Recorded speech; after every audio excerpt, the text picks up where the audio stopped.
You know, it's written in the good book that whatsoever a man soweth, that shall he also reap. Well, you know, Emerson said that was the law of laws. And he said if that law didn't exist, we should invent it. I'm Bob Proctor, and I want to talk to you about the law of compensation. I first learned the law of compensation from Earl Nightingale.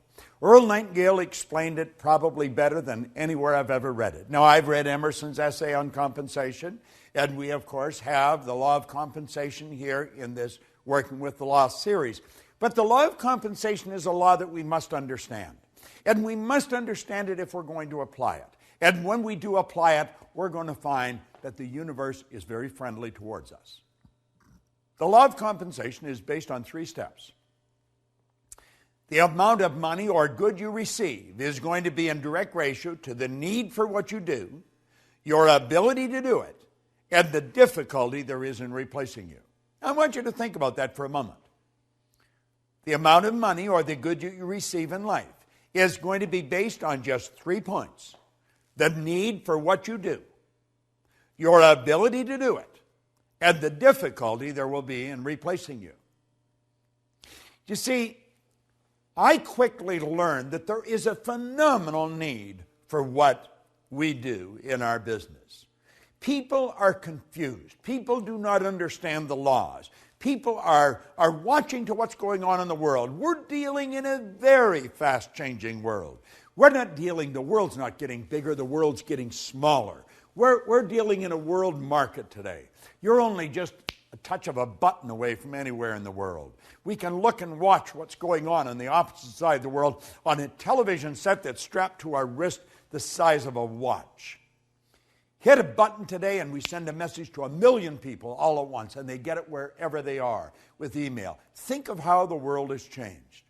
It's changing so dramatically. And you know what it's looking for? It's looking for effective people. That's right. Everybody wants someone to serve them. Now think, is there a need for what you do? I would suggest there probably is. There's probably a great need for what you do. And you didn't even have to do anything to create that need. It's there. The second step is your ability to fill that need. How good are you at doing what you do? That's so important we understand that. Most people just do enough to get by.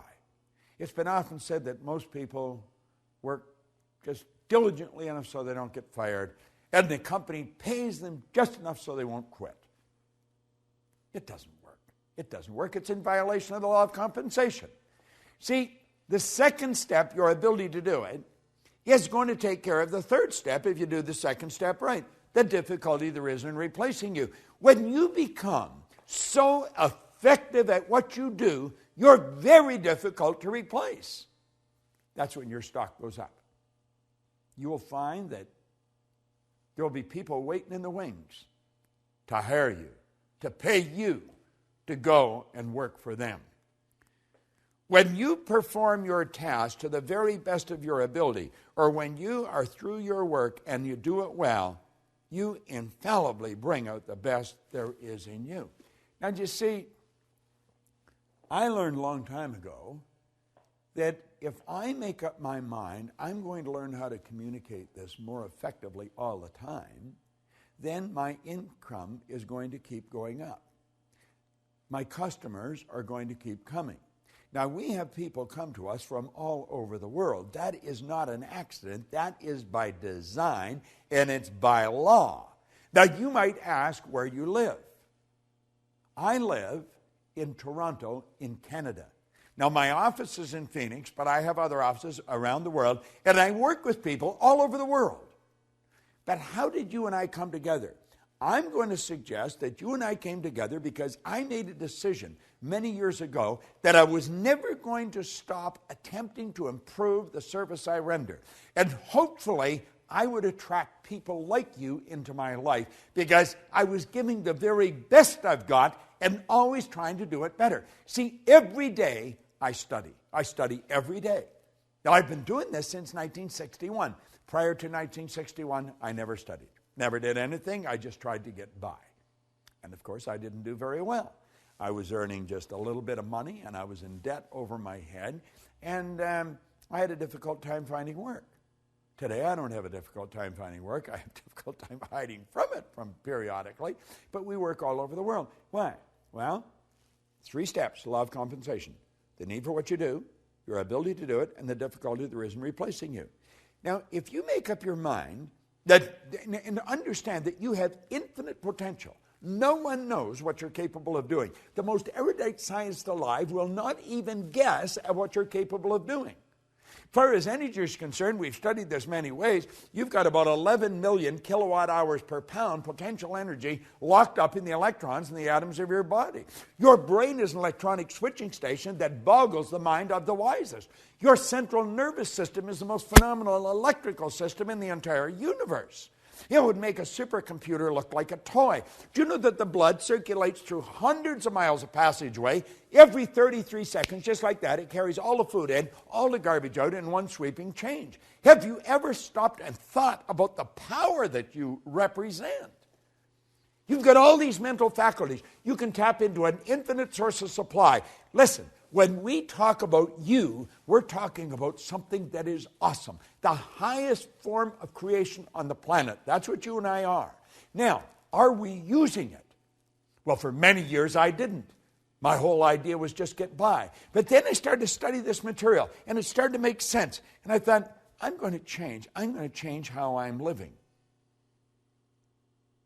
And I got into Earl Nightingale's material. Now, I got into Napoleon Hill first, then into Earl Nightingale's. And I began to study it. And I got into this law of compensation. Then I read Emerson's essay on compensation. Then I got into Raymond Hollywell's material on compensation. It's all telling us the same thing. It's up to you. It's up to you. The universe will give you whatever you ask for. But you ask in the form of providing service.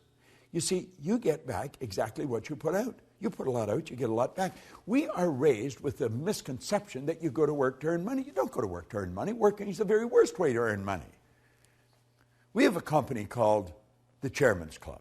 And the Chairman's Club is designed for one thing, to show people how to earn money. You just go to the Life Success or lschairmansclub.com, lifesucceschairmansclub.com, and look it up. That's the sole purpose of it. And in that club, we show people how to earn money, how to set up multiple sources of income. But the whole thing is based on providing service. You've got to provide service. See, the concept behind the club is that you can earn so much money when you're sleeping, you can do whatever you want when you're awake. Now, that sounds bizarre to most people, but most people don't understand the law of compensation. We're raised with the idea you go to work to earn money. You don't go to work to earn money. You go to work to gain satisfaction. You should spend your days doing what you absolutely love to do. But compensation, think about it. Our compensation comes to us by law. It's based on 3 factors: the need for what you do, your ability to do it, and the difficulty there can be in replacing you. Now, I know you may have doubts. You may think, well, if I do more, I'm not necessarily going to get more. Well, you may not get it from where you're working. It may not come from there. It may come from somewhere else. You say, but the company makes up their mind how much I'm going to earn. No, they don't.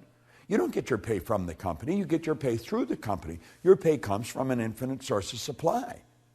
You see, we've got a lot of these ideas wrong. And look at, if you become bigger than your present position, by law, you must move ahead. That is an absolute law. That's the basic law of the universe.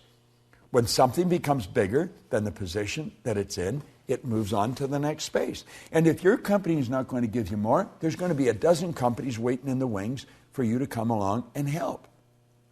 The law of compensation is probably one of the most important laws.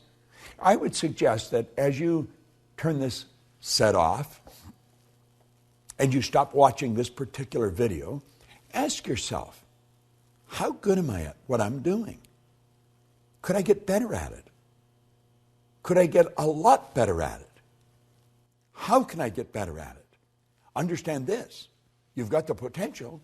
You've got more power than you will ever hope to utilize.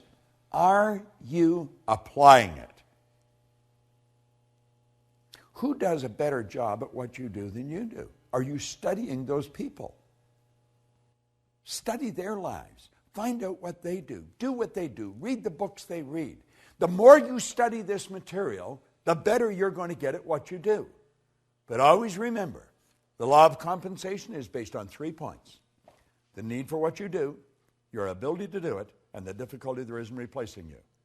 And as you go through all the material in these laws and you study the law of compensation, get the material, get the physical material and study it. It's all there.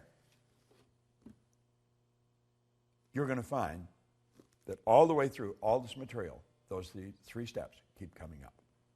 The law of compensation is based on what you do. Put the energy out there. Put the effort out. Get better at what you're doing. Say, I am going to get better every day at what I'm doing. And your whole world will improve. This is Bob Proctor.